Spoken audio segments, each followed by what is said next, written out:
चलिए देखिए, तो ठीक है, हम लोग आपको क्वेश्चन आंसर करेंगे। और जो बिहार बोर्ड के बच्चे होते हैं, आपने ये बुक पढ़े होंगे। अब बुक ये क्या हुआ कि आप ये स्टोरी पढ़े, आपने कोई इंग्लिश में स्टोरी पढ़ा, अब उसका क्वेश्चन आंसर दिया हो, तो जब क्वेश्चन आंसर उसका कैसे करेंगे, मान लीजिए आपने इंग्लिश में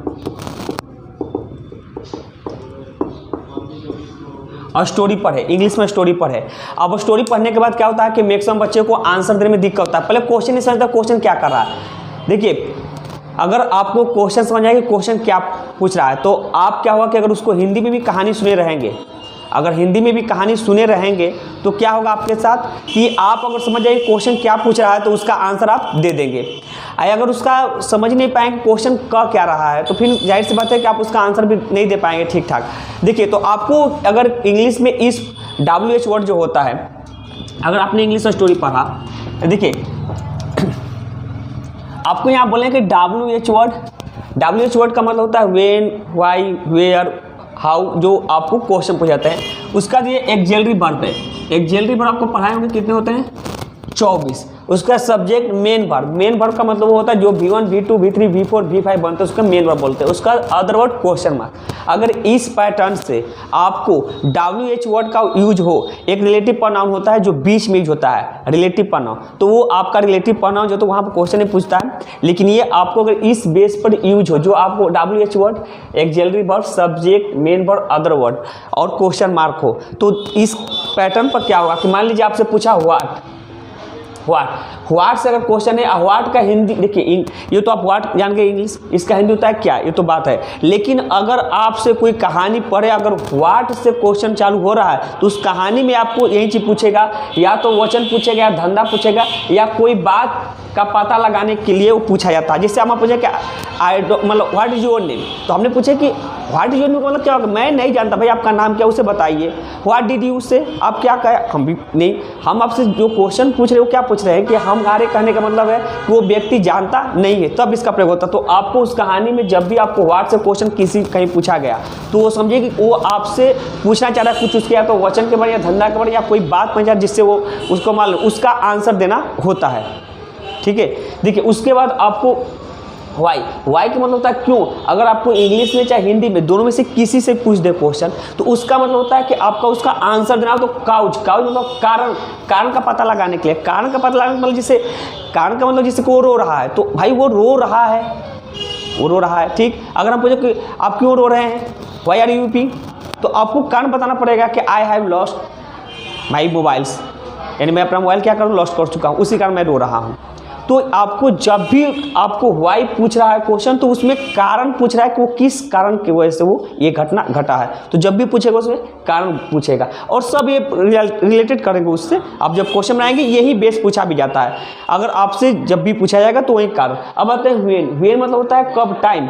अब देखिए आपसे व्हेन का जब भी स्टार्ट होगा अगर इस पैटर्न पर, तो वो हमेशा आपका टाइम ही पूछेगा यार। टाइम वो आपका हिस्ट्री हो, ज्योग्राफी हो, या इंग्लिश हो, इंग्लिश लैंग्वेज का कुछ भी हो, अगर व्हेन इस पैटर्न पर आ गया है तो वो आपसे क्वेश्चन पूछा तो जाहिर सा टाइम ही पूछेगा कि आप कब खाना खाते हैं, यानी व्हेन डू यू ईट, आप कब स्कूल जाते हैं, when do you go to school, ये जब भी पूछेगा। या आपसे कुछ भी, आपका जन्म कब हुआ था, इंग्लिश में, हिंदी पूछेगा तो वही बात पूछता है, लेकिन हिंदी तो आप समझ जाएंगे क्योंकि ऑलरेडी आप बिहार बोर्ड से, तो आप हिंदी तो जानते हैं। लेकिन अगर वहीं जब इंग्लिश की बात आती है तो उसके लिए बड़ा दिक्कत होता है, तो यहाँ पर आप बोल सकते हैं व्हेन डी टाइम। अब आते हैं वेयर मतलब होता है कहाँ का मतलब होता है स्थान, यानी जब भी आपसे WH में यानी वेयर का प्रयोग इस पैटर्न पर हुआ तो वो हमेशा आपसे स्थानीय पूछेगा।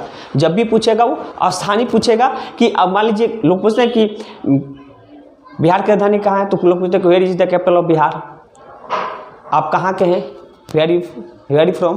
तो भाई आपसे पूछा कि वेयर फ्रॉम मतलब आप देखिए वेयर जो यूज करें। अब इस तरह की वेयर मतलब आप स्थान में पूछना है तो आपसे ये पूछ दिए, हम आप तो यही पूछ रहे हैं, आपको इंग्लिश हो चाहे हिंदी, जब भी अगर इस पैटर्न में पूछा तो आपसे क्वेश्चन पूछा जाएगा, इसी बेस से पूछा जाएगा, यानी ये आपका। उसके बाद विच मतलब होता है कौन सा कैसा, ये आपको कौन सा कैसा हिंदी में भी आता है, इंग्लिश में भी। अगर आपसे ये किसके लिए आता है, जब भी इसका आता है तो वो आपको लाइक मतलब पसंद करना, या आइडेंटिफाई मतलब होता है उसको पहचानना, या चूज मतलब चुनना। जैसे आपको पूछे कि which type of movie do you like, which हाँ, आप किस टाइप की मूवी पसंद करते हैं। यानी विच से जब भी क्वेश्चन पूछेगा तो वो आपसे पूछेगा कि हाँ, विच से जब भी आएगा आपको क्वेश्चन तो क्वेश्चन पूछेगा हमेशा पसंद करने के लिए या आपको पहचानने के लिए कि ये कैसा पंखा है, ये मतलब कैसे, ये निर्जीव वस्तु और सजीव वस्तु दोनों के लिए यूज कर सकते हैं, ये आपको पूछ सकता है। उसका चूज मीन्स चुनने के लिए आता है, तो ये आपको, हाँ, तो इसको अब देखते हैं अगला। आपके ये भी इसको याद रखिए और ये काफ़ी यूजफुल है, काम के लायक है। देखिए, तो अगर आपसे हु या कौन आ गया तो इंग्लिश में जब भी अगर इससे सवाल पूछ दिया किस पैटर्न पर, इस पैटर्न पर, तो वो व्यक्ति यानी कर्ता का पता लगाने के लिए होता है। जैसे कहा जाता है कौन खाता है, आपसे पूछा जाता है कि who is the prime minister of India, तो भाई आप व्यक्ति का ही नाम बताइएगा। ये व्यक्ति के लिए तो पसंद कर्ता के लिए, हम बोले कौन खाता है, कौन खाता है यानी हु इट्स, इसका मतलब क्या हो जाएगा कि आपको ये जब भी आएगा ये आपको व्यक्ति के लिए आएगा, और जहाँ भी पूछेगा आपको व्यक्ति का ही पूछेगा। अभी आपको कहीं भी उठाकर देखिए क्वेश्चन, तो आपसे जब भी पूछेगा तो वो व्यक्ति के लिए ही आएगा। यहाँ पर आपसे एक क्वेश्चन पूछा था कि who did the natives of England called Saxons, तो इसमें हु जो आया है एक याद रखिए वो व्यक्ति के लिए ही आया, बाकी और किस। अब यहाँ पर अंड बंद मत लिख देना, समझ आ गया ना। हाँ, देखिए हुम जो है ये आता है किसको, ये किसको यानी ये व्यक्ति के लिए है, लेकिन क्रम का मतलब क्या हो जाएगा, पता लगाने के लिए, ऑब्जेक्ट का पता लगाने, कोई सब्जेक्ट दिया रहेगा, जैसे पूछाएगा तुम किसको पीटे भाई, तुम किसको इनवाइट किए, यानी